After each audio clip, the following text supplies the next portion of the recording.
encounter. But no, actually, It feels very Hello, everyone, and welcome to another episode of the podcast Unwanted Opinion. My name is Gonzalo, and I'm joined here by Kyle. Hello. And sadly, as you've already probably noticed, Lewis will not be joining us for today's episode, will he?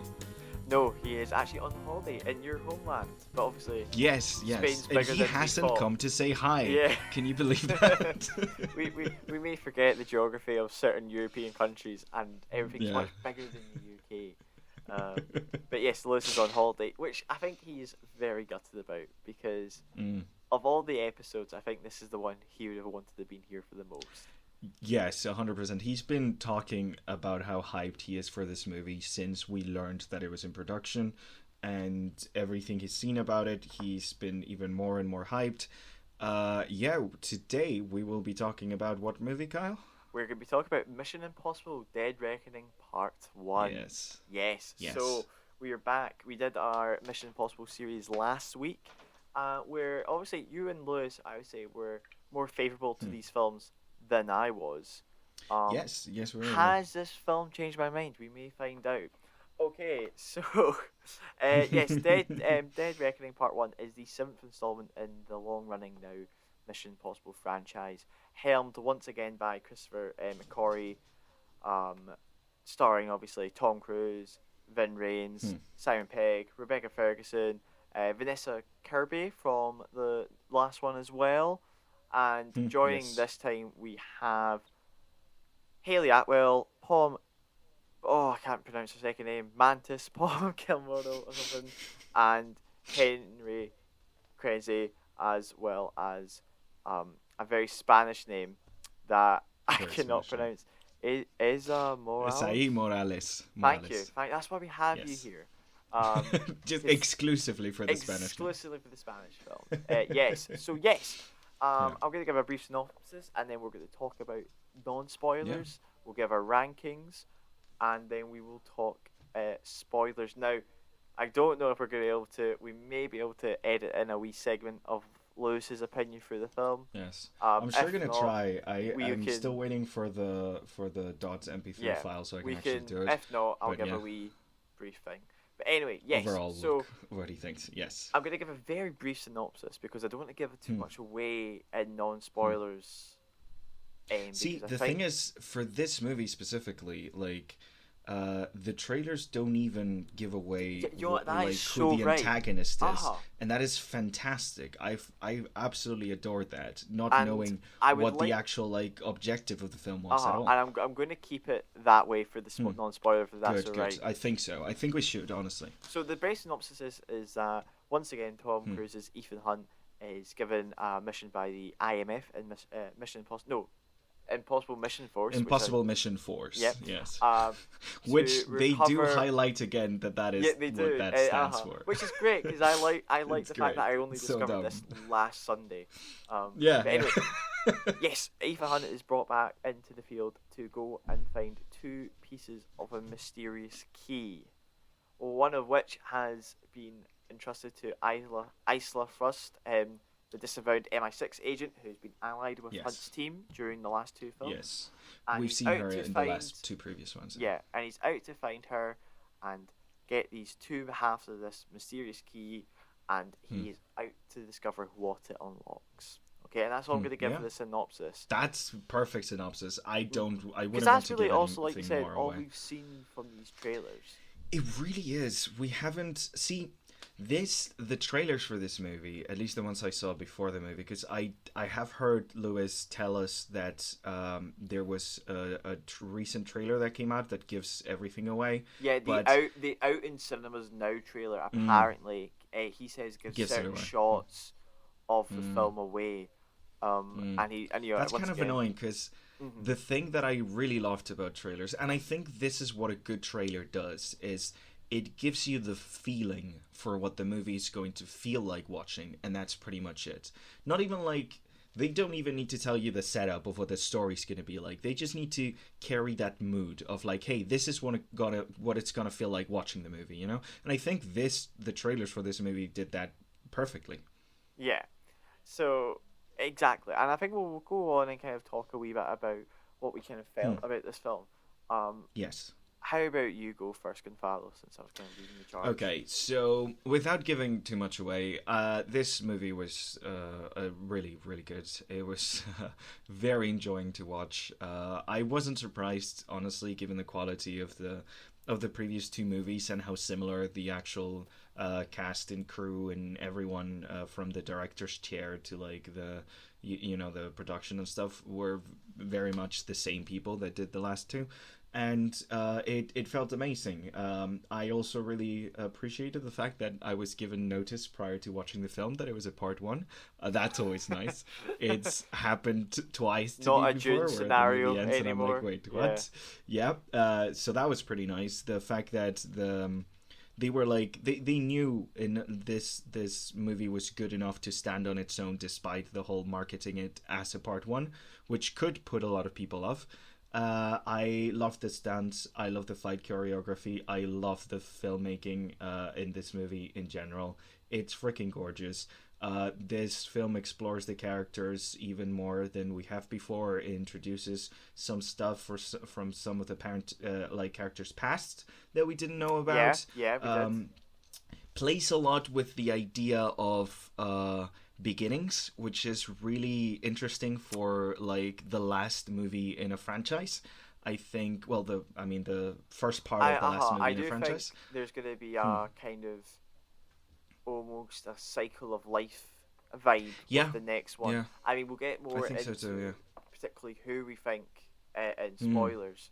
But yeah, I do think they're kind of playing with that circle of life aspect. They do focus a lot on that idea of like the beginnings and like the what leads people to be where they are right now.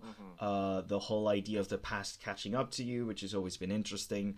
As we've seen from the trailers, it plays with the idea of Ethan's character and his refusal to put the people that he loves in danger for the betterment of the mission. It plays with the whole idea of like this mission being even more impossible than most. Yeah, no, it yeah. I feel they're going to get to the point where it's going to be too impossible. But it's the movie's just going to end with them not doing the mission because it's just flat out impossible. Yeah. It really does have a lot of the best things that I like about this franchise put into one movie. Again, it brings back characters like Vanessa Kirby's character from the previous movie.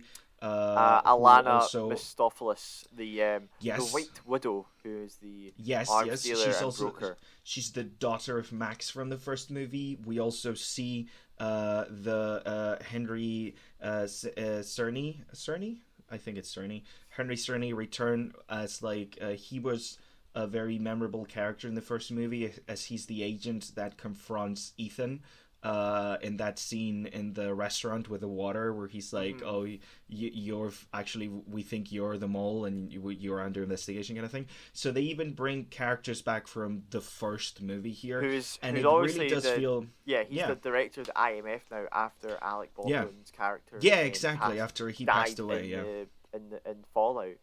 And you're right. But then also I want to jump on to the new characters brought in. Okay. Yes. I'm gonna start. I'm gonna work backwards. I'm gonna start with the Spanish person. Can you pronounce his name, please? Gabriel. Thank you. Well, no, the actor's name. Oh, I can say played Gabriel. by Esai Morales. I don't know. You can't say Morales. I can say Gabriel. Yes, played by Esai Morales. Gabriel here is a powerful terrorist and has a connection with Ethan and his past. And was kind of very there interesting at the stuff. Origin of Ethan's character, which we'll go into more obviously in the spoilers. In the spoiler section, yeah. I love but again, we go back villain. to that whole kind of like dream sequence from Fallout and stuff, that like flashbacks and stuff. Just great stuff. No, I really like the character of Gabriel because he's the kind of he's one of the antagonists. That's all I'll say. He's one of the antagonists of this film, and I do love a bit of a villain with history. Like, I preferred it to not have been a fresh face. You had somebody that really challenged Ethan's kind of dilemmas and his kind of passions on what he was going to do in the moment with this character, which I really, really loved. We also had Paul Califte. I can never remember her name. Obviously, Yes. best known as from Mantis from the Guardians of the Galaxy franchise. Yes. She's playing Paris, a French assassin who works for Gabriel. Absolutely She's also fantastic. kinda She great. was a very iconic. She was a fun character. Gave me a bit of Harley Quinn vibes, just with her kind of crazy acrobatic kind of 100%. fighting. Really enjoyed her having there. And the biggest kind of new addition was Haley Atwell as Grace, who is a burglar that was also sent to find one of the halves of this key, and is entertained with Ethan, and they kind of work, and she's like, like very much like, without spoiling anything, but like very much like most of the characters that have been introduced throughout the series recently. It's someone who they just happen upon who has like a similar goal to them, kind of thing. Yeah. And I really like the way they introduce her into the kind of fold. I really like the dynamics between everyone. Honestly, both the antagonist and supporting cast in this movie are excellent. We come back to having Ving Rhames Luther and Simon Pegg's Benji as well, which is just great, and Rebecca Fergus's Ilsa, which I think honestly, she's one of my favorite characters from the whole series. I didn't like her in Rogue Nation. I started to like her in Fallout, and I really loved her in this.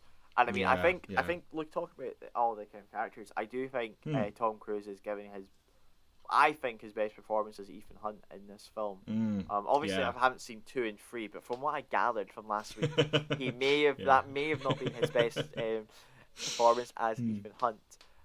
But yeah, great cast and crew, and obviously we'll kind of talk more about the story in spoilers. But I want to talk about the action and the set pieces. Now, this is just out of interest. I'm just going to give a bit of history of the making of this film. So, the film started filming. I believe it was scheduled to start filming in February of 2020. Okay? Oh wow. And if we all remember what happened in 2020, something was close, especially in February, just like literally February, just March. before it. Yeah. So, Mission Impossible: Dead Reckoning Part 1 was one of the first films to start back up under very strict COVID regulation, and obviously at the time there was that kind of audio clip leaked of Tom Cruise having some words of disencouragement with some of the cast and crew that weren't adhering to these rules. I think he was completely right to do so, because what a film this became. I look at that film and I'm like, that was not filmed in COVID times. Yeah, no, it really doesn't. You know, like, I've seen a couple of other films where I'm like, that you do, was and you feel feel the limitations. You can feel the limitations they went through to film them. I feel like they worked around those in a way that it doesn't tell at all. Regarding the outburst, I haven't actually heard the audio. I'm sure it's very valid, because at the time COVID was quite scary, and they were keeping the industry afloat. They were the leading standard that were showing Hollywood films can still get made. And obviously, Tom Cruise isn't just an actor; he's the head producer in this film. And Christopher McQuarrie. Like, it's the two of them. He's got a lot of money in the game, But yeah, so just kind of that aside, just to give a bit of history of the filming. Yeah. The action in this film is just unbelievable. Okay. Oh yeah, it's incredible. You have a fantastic action set piece in the desert at the start. You have a quite fun, not so heavy action kind of scene in an airport. And then you get to the that one's very kind of like character focused, which I really like. Yeah, that's what I'm saying. It's kind of less kind of heavy. And then we get to the Rome driving scene, which everybody's seen in the trailers. Don't worry. Gorgeous. And then obviously you get the train and that epic jump at the end. Yes. The jump is like something that everyone's like been waiting for. It's kind of like the first thing we knew about the movie and stuff. We've all seen it in the trailers, but I tell you, in that moment, you're like, holy shit. Yeah. I want to talk about. I love the build up to that. I want to talk about the chase scene in Rome first. Yes. As it kind of follows Ethan Hunt and Grace, Haley Atwell's character, kind of trying to find out if they can find one of the parts of the keys, and it leads to this very funny. This chase scene was quite funny, because the idea of it, I don't know if you've seen it in the car. It's quite a long. It's not a one shot, but it's just a long kind of drawn out. It is a very long sequence, like very I'm long. I'm trying to like not explicitly say what happens, just to avoid spoilers. This chase scene is what I wished that the chase scene in Morocco from the Indiana Jones movie was like. Me and Lewis were talking about this. Right? More and more of this film feels like they saw Indiana Jones and went, right, we need to do up better. This here. I mean, clearly not, but like, you know, like I know. It really does obviously, feel like the way time had worked out. But yeah, this chase scene in Rome, just I don't understand very much how Lewis felt with the Paris scene in Fallout. I mean, I agree with him. I don't understand how they filmed this. Like the way they did it with people just wandering around, but also it was quite comedic. It is incredibly funny. I love like the assassin character in this scene. Yeah, Paris. Like, it's great because like they are clearly an antagonist, but it's an antagonist that you're like kind of like this is a fun time. It's quite you don't hate them, and it's great. You have a really kind of cool slapstick comedy-esque moments with the characters are handcuffed together, so that kind of leads to some kind of humorous how are we going to drive this. Honestly, it is great because like Mission Impossible, they've already done a lot of car chase scenes, and you either go like Fast and Furious and just like jump the shark with each one, or you limit yourself, and those limitations actually like end up with way more interesting things. Like most of the incredible like action scenes that I can remember in time, the character had some sort of limitation preventing them from like solving it in a very straightforward way. And the whole idea of them being handcuffed together and stuff like that, the size of the car they're driving, the environment that they're going through, it all really lends itself to this amazing, and like you say, fairly comedic thing. I do want to say their dynamic during that scene really reminded me of another Tom Cruise film. I don't know if you've seen it. Night and Day. Yep, you're going to say Night and Day. It really reminded me of that, if that movie was good.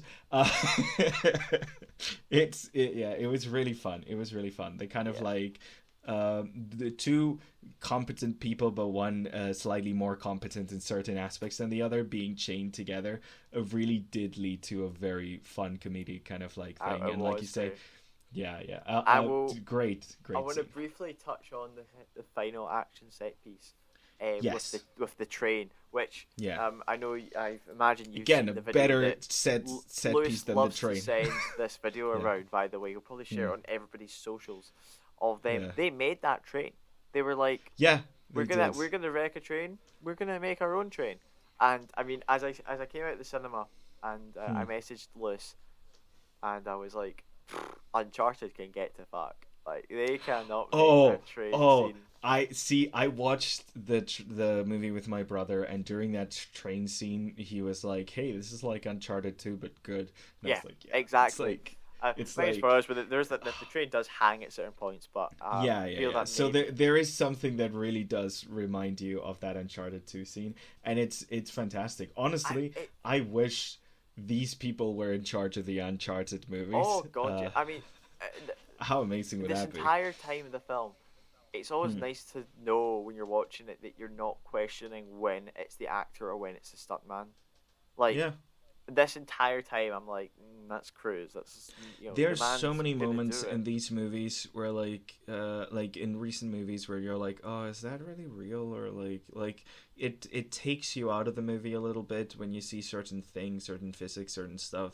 And like the fact that they're doing a lot of this practically, and again, the VFX, there's a lot of VFX that go into making these movies, and a lot of them are used for enhancing these practical effects. And honestly, I think that is the way to go when you're doing a like grounded, quote unquote realistic kind of film. Like actually making those things feel real, like making those things be real does make them feel more real.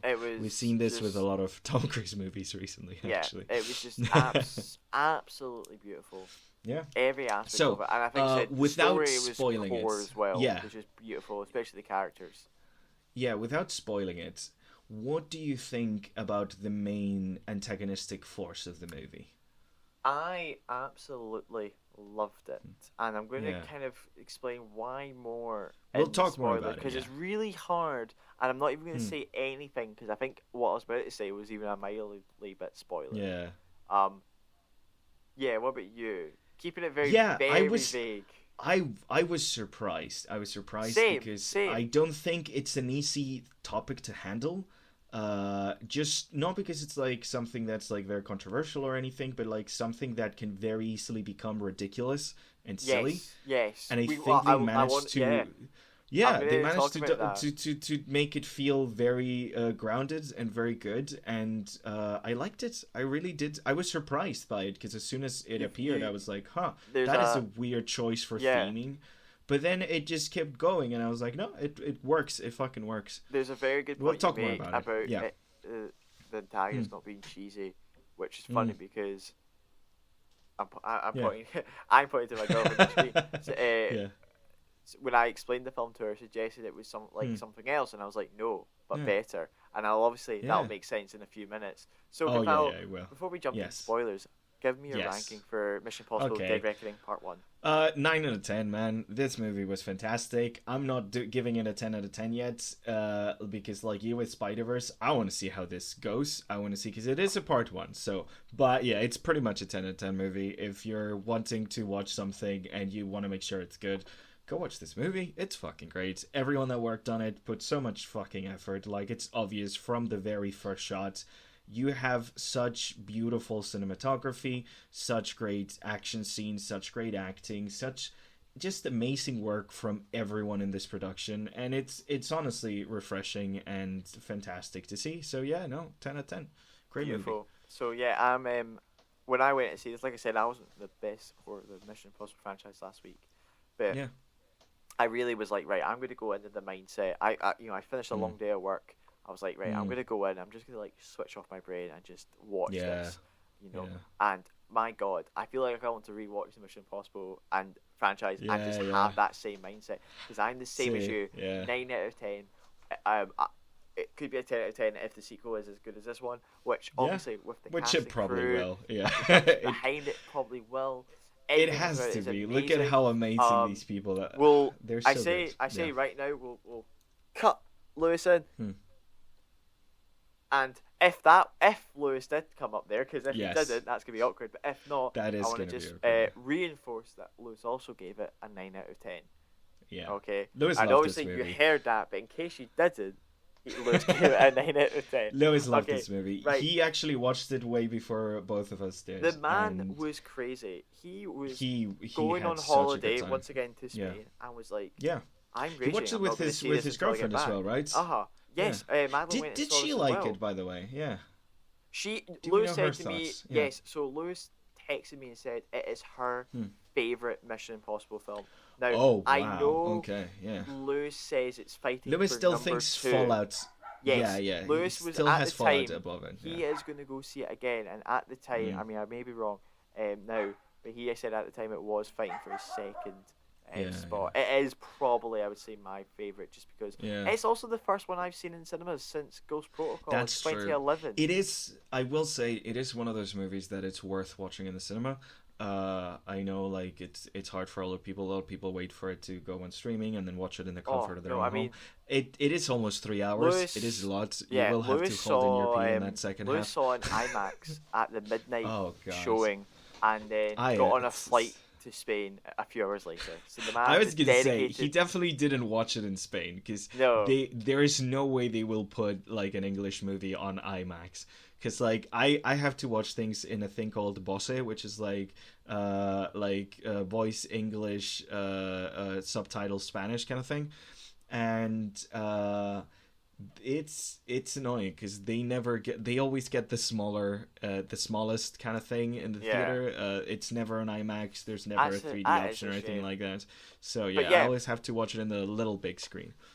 Right. Well, now officially. Yes. Spoiler territory. So if you've not Spoilers. seen the film or you do not get spoiled, please don't listen after this point. Okay. So spoilers. The bad guy of the movie is AI. AI, That was honestly Now, okay. So this is one of these topics shock. that have been. This is very much like I couldn't have predicted it. Right, Yeah. no, but if we think about it, and Lewis pointed this out, this film was made before AI was a current trend now. It was created when AI wasn't really that, because again, what we have right now isn't really AI, it's learning algorithms. Yeah, but like this movie kind of treats it like that, like a learning algorithm that learned enough to become AI kind of thing on their own. It's really interesting, the idea of like it tackles a lot of things that were very much on the news during 2020, which is incredible that they kind of like, so there was lots of talk because of the American elections and stuff about misinformation in media, specifically social media and online media sources. There was a lot of talk about Russian hackers and stuff like that. So this movie kind of like goes with that and presents us a sort of AI algorithm thing that the US government kind of like developed and tried to weaponize has been... This is where it gets really interesting.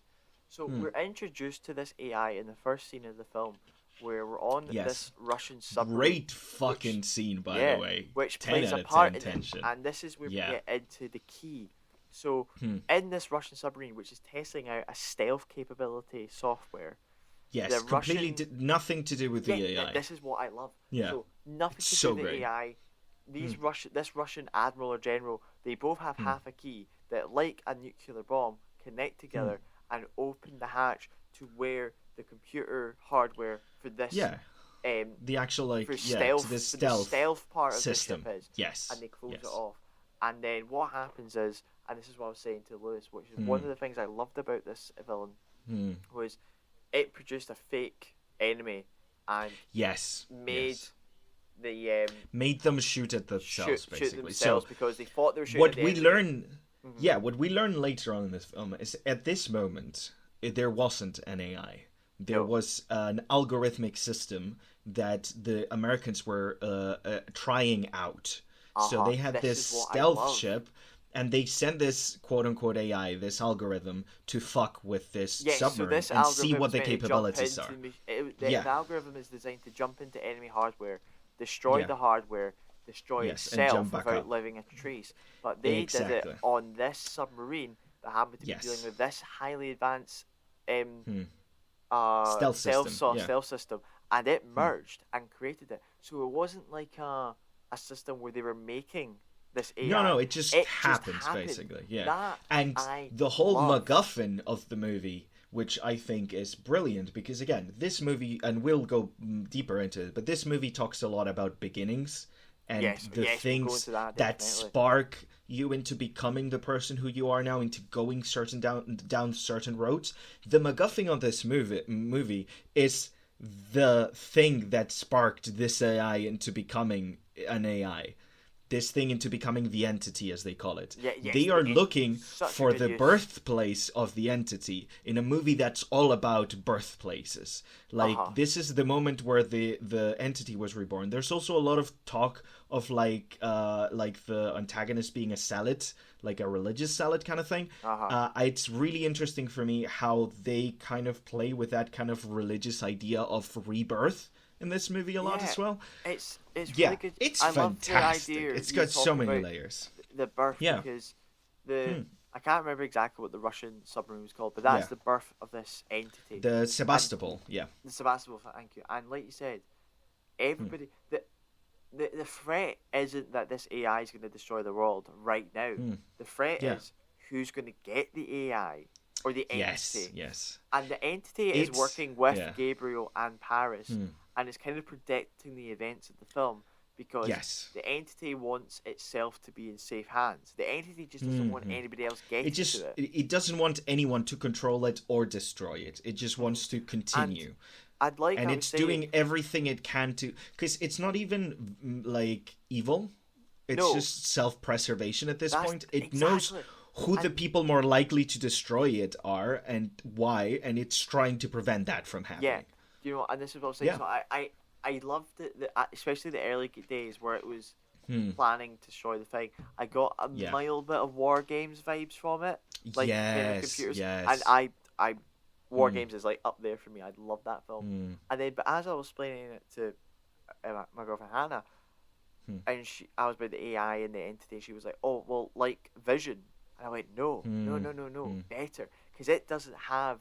I think there's one time in it where it uses a synthesized Simon Pegg's voice to talk to Ethan. But for majority of the film, it's using Gabriel and Paris as its voice. It doesn't have a voice. Yeah, exactly. It has an eerie presence at sometimes, especially in a dance club scene where... Yes, that was great. That was great. It gives me... You remember that eye? It's kind of like you're just luring there. And and the fact that I just love the fact that it's just everybody trying to... So obviously Ethan Hunt's out there to stop it getting in the hands of anybody, because the US want it for themselves, because if they want to control it, weaponize it, it's like game over in the world of espionage. Yeah, and it's also really interesting because it's kind of like, I don't know if you remember in Arrival, that moment where all the different countries hang the phone and like close themselves off kind of thing. That's the state of the world at this moment. Every country that has the capability or knows that this thing exists has basically created a wall and shuts itself off from its allies and enemies. It's just like they are going after it. So everyone in the world is trying to get this key that could control this AI. They don't even know what the fuck it opens. That's the thing. Nobody knows what it opens. Nobody knows. It just knows that that's the only possibility to control us, as the audience, know what it opens. And it's only, but we only kind of figure out what the fuck it opens by like the midpoint or end almost of the movie, you know, because we know the physical hole that it goes into. Yes, we don't know what the fuck it's in the chest, if you know what I mean. We're like, we found the lock, we don't know what the fuck is in it. Exactly. And what we have, I mean, moving on from the entity, I want to kind of talk a bit about this circle of life and the beginnings and everything. So very early on, we get shown that Gabriel was there at the birth of Ethan Hunt.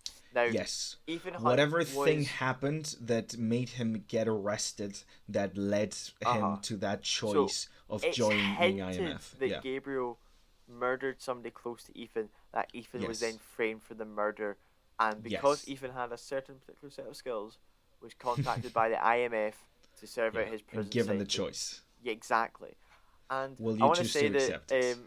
I was speaking to... I saw an article and I messaged to Lewis that originally that was going to be a much bigger scene and it was going to involve a de-aged Ethan Hunt or Tom Cruise. And I now went, this film is really trying to copy India. It was like really a clone of Indiana Jones. It's and like showing, hey, we can do the indie thing, but Lewis better. pointed out that he went, they did it better. They just had it in a dark, shadowed room and didn't do any de-aging. And I went, you know what? You're so right. That was as effective in the kind of story. It was way better. I think the idea of like having it as flashes, specifically because this is supposed to be a traumatic experience and it plays out several times throughout the movie. We see these flashes come back. So I think the idea of the flashes and the silhouettes and everything, it tells us way more than if we saw the whole entire scene played out. It's that classic, giving us a wee bit but not giving us everything.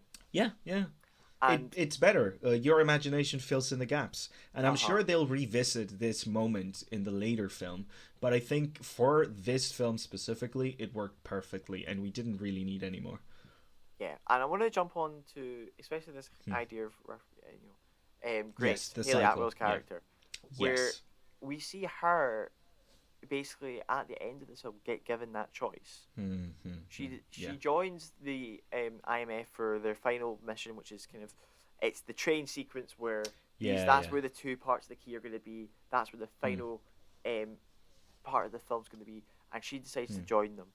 And then later on, she just goes, right, she got herself into this situation where she got caught and she has no other alternative.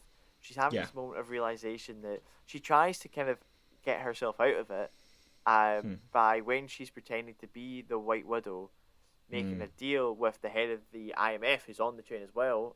Which whole deal, that's fantastic. And then she realizes later that she's like, no, like, it's the idea that Ethan Hunt's doing this for the better of people. And there's a great line. I actually really like this. So there's two US cops agents who are tracking Ethan throughout the film.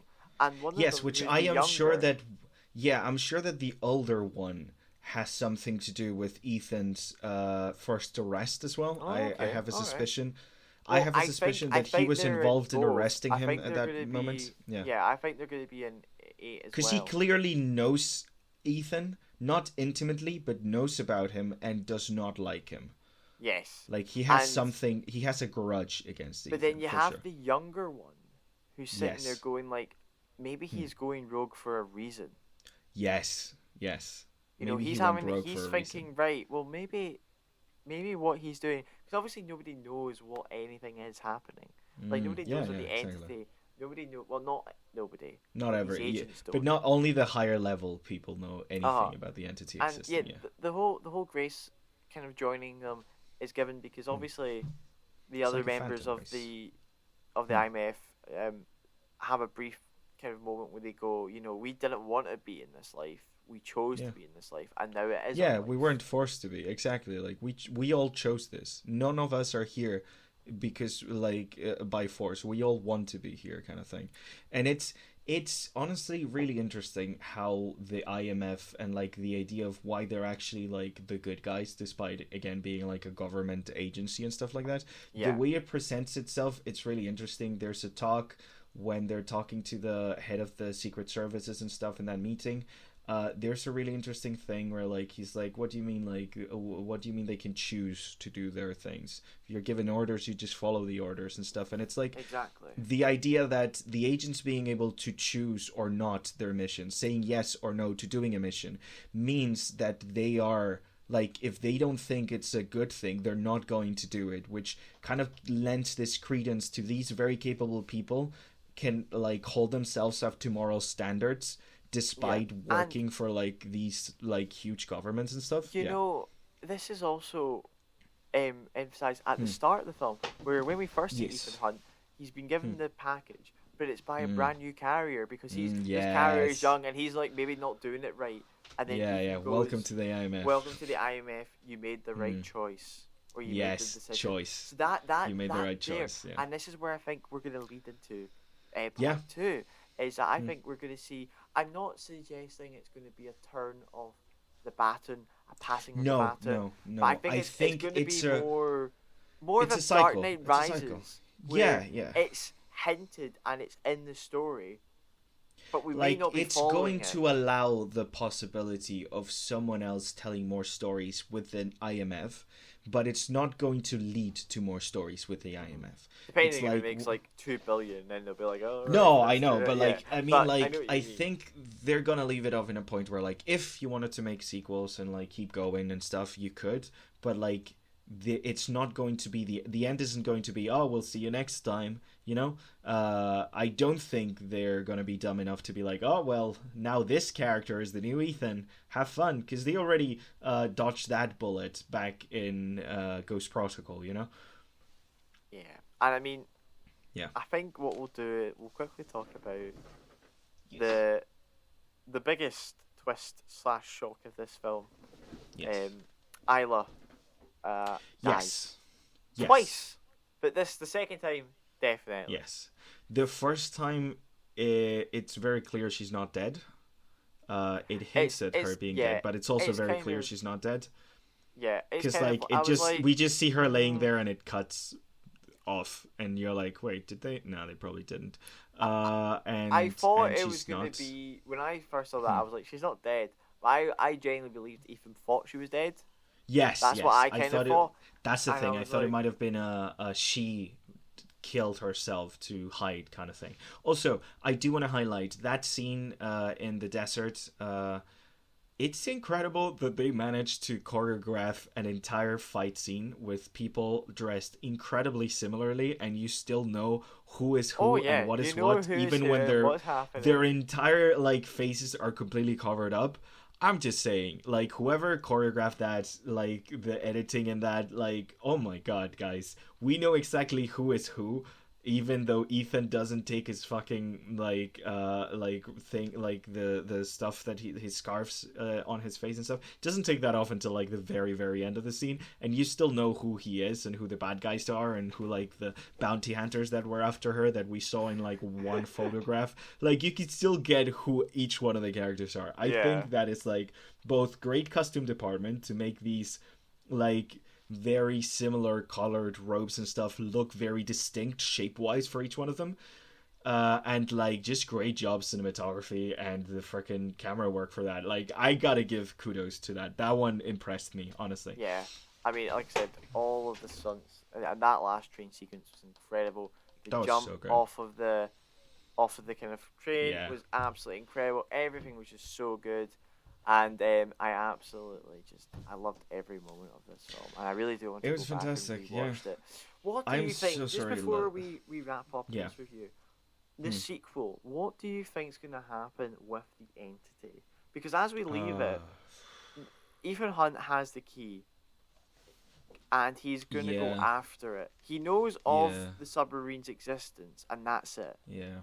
Is the next film just going to be hunting for it and getting in? Or will the entity produce more of a thing? Because what I don't want is like a drone scenario where the entity's just taking over all the drones of the world. I don't know. I doubt that's going to happen.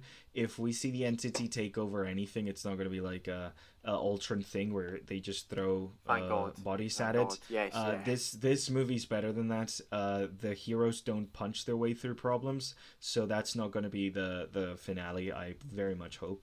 I think there's two different endings. We can have the very triumphant, we managed to kill the entity in the last second before it does something horrible to the world. We can have, there's three things, because like we can have two different deaths. Like either the entity's going to do something, like activate nuclear weapons or something like that, and they just manage to stop it right before it does it. There's going to be either like a confrontation again with Gabriel, which we haven't talked much about him, but he's a great antagonist because you kind of hate brilliant. him. Lewis loved at the end when he discovers that Ethan didn't kill him, and he gets off and he thinks he's gotten the key and he doesn't, and he does a very classic Ethan. Lewis said he loved that, so awesome. give him some credit. That was like corny, but it worked so fucking well. You know my stance on corniness. I like corniness. But yeah, so it's either going to be that, it's going to be like a confrontation with Gabriel where he has to like, you know, confront his past right before managing to deactivate the entity. Or number three, somehow something that the entity does makes Ethan think that he should just let it free, and he just does that. It's one of the three things that I think is going to happen for the end. I'm not sure which one they're going to go with. I'll be happy for either one. I'm so interested, and I'm honestly really excited. I think what we're going to do is we'll leave that there. We will. Quick news. It's got a budget of 291 million. Now that was because of COVID. Okay, so that and they had to stretch production a lot, and they had to obviously spend more money to actually record during COVID. That takes like a whole different type of expenses. It is predicted. Liam Lewis was talking. He thinks it's going to make the 700, 800, 6 to 800 mark, which would be good and which would be fantastic. Yeah. Is it really competing with anything right now in the box office? It's not. Well, the thing is, it released on a Monday here, and that's because he's trying to get in as much IMAX time as he can before Oppenheimer takes over. I forgot about Oppenheimer. Yeah. And, that's kind of hopefully, the next film comes out June 28th, 2024. But we'll discuss maybe why it won't in a couple of minutes. But yeah, final couple sentences. Yes. Just possibly one of the best action films I've ever seen. Yeah. I loved every second. It's a 2-hour 40-minute film. It did not feel like that for me. It does not. Flew by.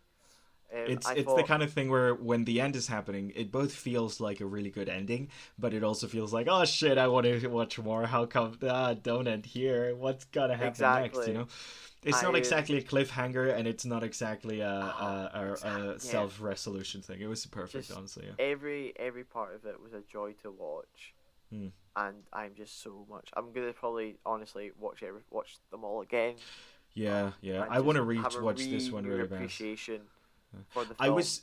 I just want to say, I watched this after spending a whole morning working really hard, and then after this I knew I had to go back to work because I'm doing a bunch of concept art, and I have a week of holiday coming up where I'm going to spend it with my girlfriend because she's coming to visit, and I had to cram so much work in order to get this done. So I've been working like hell this whole week, and I am not in a great mood. And somehow I still enjoyed this movie. I was going in the worst possible way to enjoy this movie. Like, I was watching it at the worst possible time, rushing to just like get it over with because we had this episode today.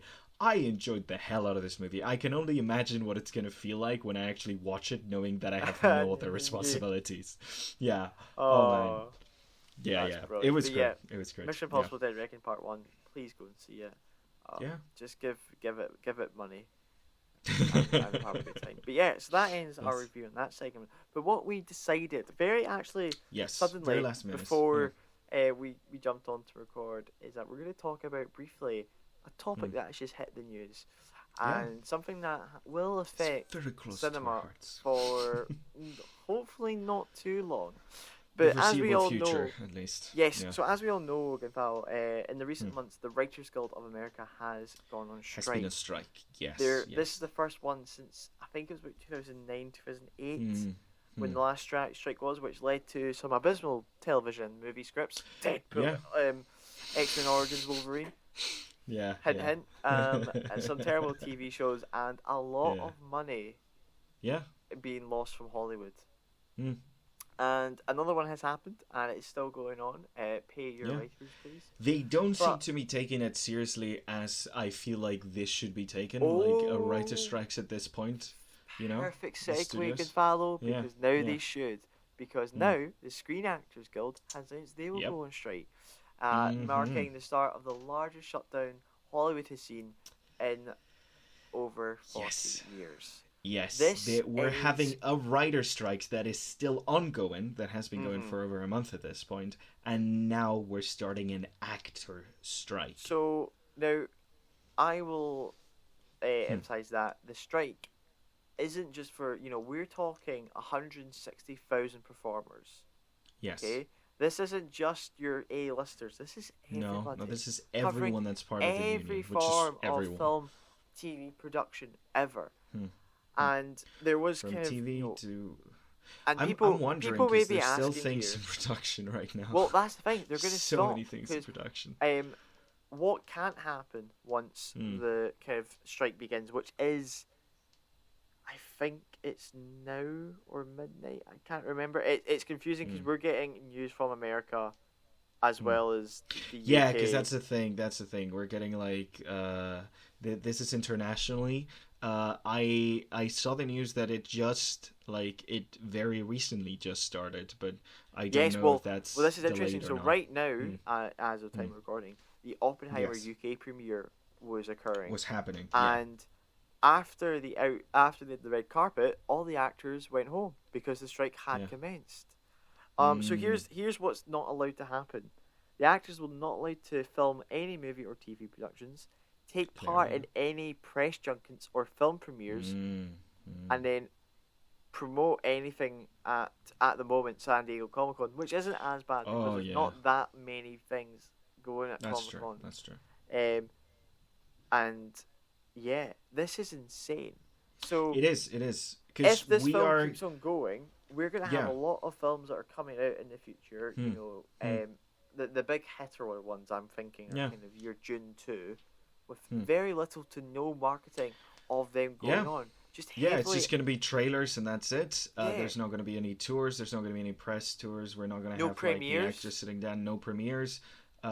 It's really interesting because honestly, we are at a moment in history where the studios have kind of like condensed back. We haven't had such a small amount of big studios since the inception of cinema itself. And we're seeing some of the biggest payouts for producers and studio heads in the entirety of history. And at the same time, we're seeing some of the lowest paid and worst treatment for actors, writers, and crew in general in every single production. So the fact that the writers started a strike, and now as the contracts for the Actors Guild are about to be renewed, they are seeing fit to call in a strike. It means that when they were going in discussions with the studios, the Actors Guild, as they were in discussions with the studios, they must have had some of the worst offers in recent history, because the fact that they're going on strike so close to the renewal of their contracts must mean that there is really something deeply wrong with those contract offers. Well, yes, and I'm going to kind of briefly talk about it, because I know there's some people going, oh, these actors get paid millions. Obviously, not everybody does. But the main point of this strike is actually aimed with streaming services. Yes, as well as the fact that the union is asking for a guarantee that artificial intelligence and computer-generated faces and voices will not be used to replace actors. Now, this I am 100% on board with. Oh, I'm on board with everything they're asking for, honestly. Like, I have the pain of knowing that Disney, of all companies, and Bob Iger, the CEO of Disney, has come out and said some words about the actor strike. Great words. They're asking for too much. The man he can barely afford to buy his second mansion this week. Exactly. The man who earns probably upwards of $20 million a year, and probably has a bonus. His bonus just got quintuplicated. I think that's the word. Multiplied by 5 this year, according to sources. He's really struggling economically. So it's really hard for him right now that these actors are asking for more, and these writers. This has to do with streaming service. I don't know if you are acquainted with how TV worked for actors. My dad has acted in a bunch of shows and stuff, and he is part of the Actors Union here in Spain. And the way it's worked traditionally is that reruns are a payday for the actors. Every time you appear in an episode, the time that you appear in that episode is time that is you have a sort of back pay. So if a show does very well and the show keeps playing over and over on TV networks, you get part of that money that is happening. It's not a lot, but it is something. Yeah. Residuals, yeah. And I mean, look at the Friends. Thing is, they're known for having a very good deal. They did, getting a lot. And I mean, there's actors, when they are writers of social media that kind of go through their SAG things. I just want to point out a couple of interesting facts right now, because obviously this is happening kind of live as we're recording. So information is coming to us. So, according to Variety, House of the Dragon Season 2 will continue to film because most of the cast are UK. And UK actors working under contracts are governed by local unions, right? And they're not on strike right now. In strike, or and are not legally allowed to strike in solidarity. So there's some things could run, but here's one of the proposals the studio gave to the authority, which is just come out, which I'm going to read to you, and I want you to get your honest reaction. Oh god. The studio's AI proposal to SAG included scanning a background actor's likeness for 1 day's worth of pay and using their likeness forever in any form without any payment or consent. Oh my fucking god! No wonder they're striking. I don't understand. I told you. The fact that they started striking so close to the deadline of a contract renewal means that something fucked up had to be happening. Because let's be clear, this is not a solidarity strike with the writers. They're not just doing that to support the writers, because actually that is illegal in the US. Multiple sectors cannot strike in solidarity with one another, which is part of like this whole set of laws in the US to make it harder for workers to actually get paid for their work.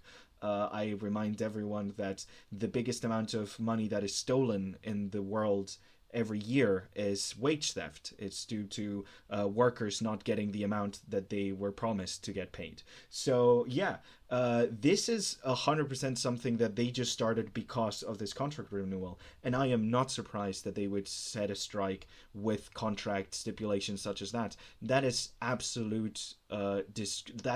disgraceful and disgusting. and it sounds like they're just trying to steal people's identities and own their appearances. It's absolutely awful, honestly. I really cannot imagine them asking for something like that, but this is the world that we're living in, I guess. Exactly, and I mean, big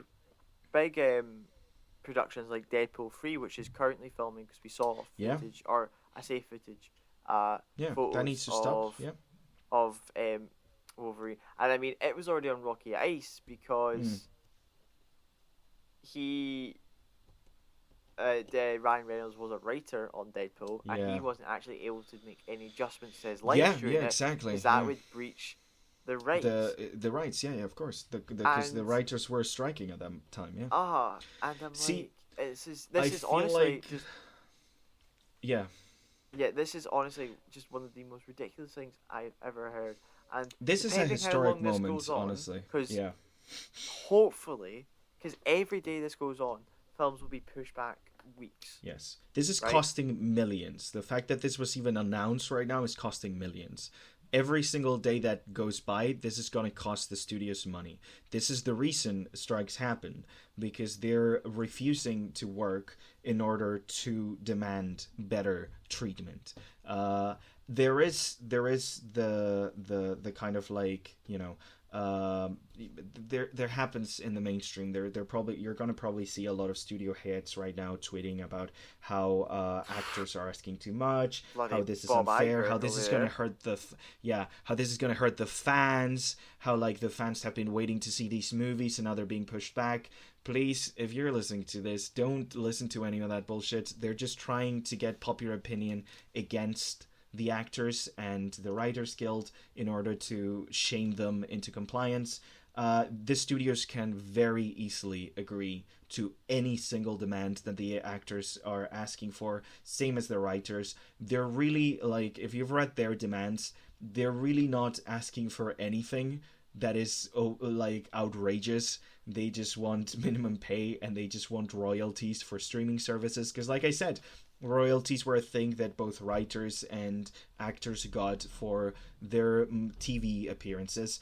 And since streaming has been happening, there has been, I don't know, like, this has happened with a lot of news. Whenever something gets cancelled, people ask for the viewing numbers, and streaming services never disclose the viewing numbers. And that has to do with the fact that these actors and these writers were used to a system in which the viewing numbers determined royalties, but not disclosing and keeping close these viewing numbers gives the studios power over the actors and makes them able to pay them less. It's honestly absolutely disgraceful, and after seeing a film as incredible as Mission Impossible, this is the kind of contract and the kind of stipulations that are going to destroy movies that good to just be made. I mean, we can make a huge. I mean, we could possibly do an episode in the future, because look at how many movies this year alone with budgets of 250 million and have flopped. The industry is struggling, and this was the tipping point, and it's going to be interesting. And like, I would love to see, if down the line, if this keeps going, I think we should. I think Lou's definitely on board. We're doing a full episode talking about this. Oh, 100%. We could definitely go on a whole episode if this continues of the history of the studio system, the unions, when they were formed, how all the different strikes have happened through history and what they were for.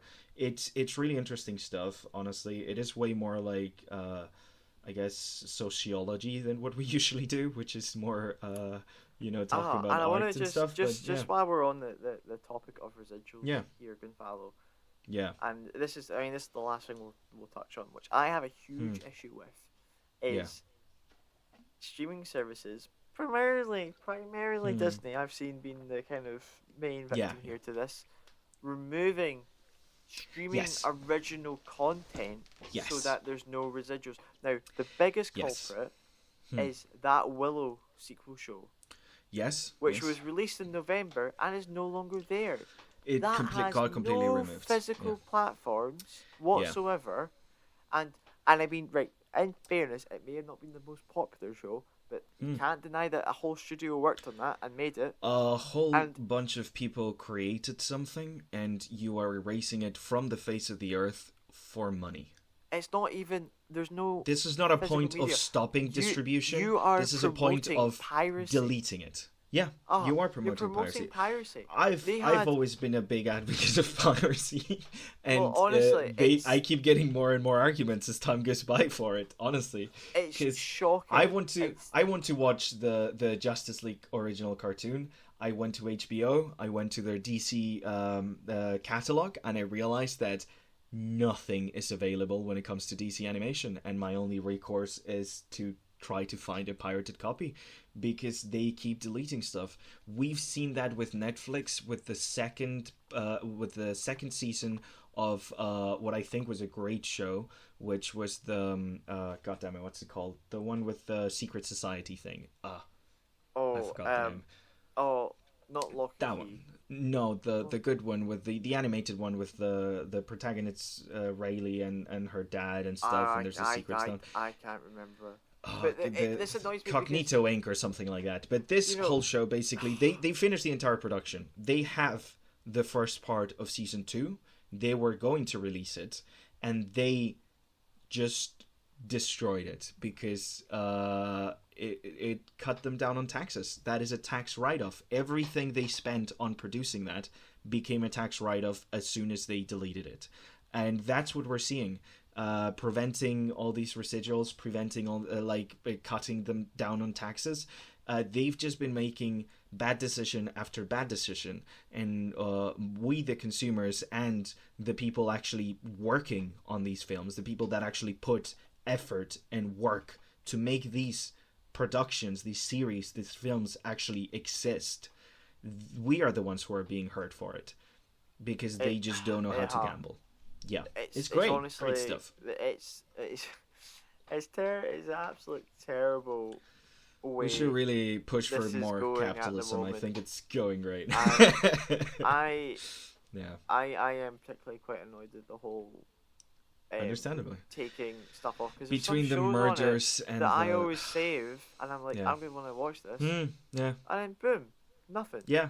But anyway, there's a lot of shows that I've been wanting to watch for a while that I haven't watched yet because I'm like, this is like a really in-depth show.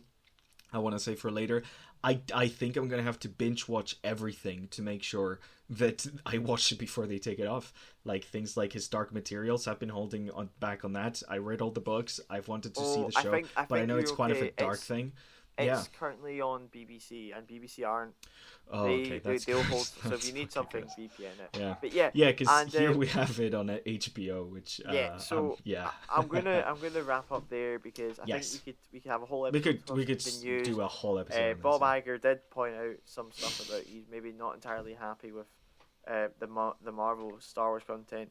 He may have said something about Pixar that Lewis wasn't too happy about, which I'll let him maybe rant about that in the future.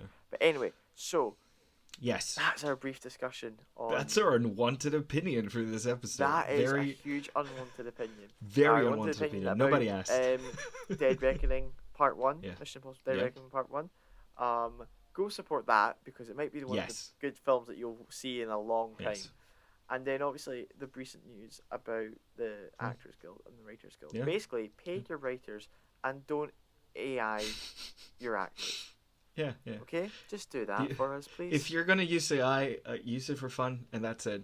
Please. That's it. But don't if you can avoid it. Use it for plot points in Mission Impossible, and that's it. Yes. Use it to come up with weird poems about random things. That's the ChatGPT is really good at that. You just give it a topic and ask for a poem. Very funny stuff. Would you like to end us there here, Gonzalo? I signed us in. I'm gonna sign this off. Lewis, we missed you for this one. Hopefully we can edit in that little talk of his. And this has been the episode. Thank you very much, Kyle, for joining me for this. Thank you so much. I enjoyed that wee rant at the end. Thank you, background Hannah, for joining us for this. She acknowledges. She doesn't hear it, but she acknowledges. The poor Hannah has been listening to your end of this rant, they deserve their recognition. I hope she'll listen to it and hear your end of it as well. But so it's been a pleasure.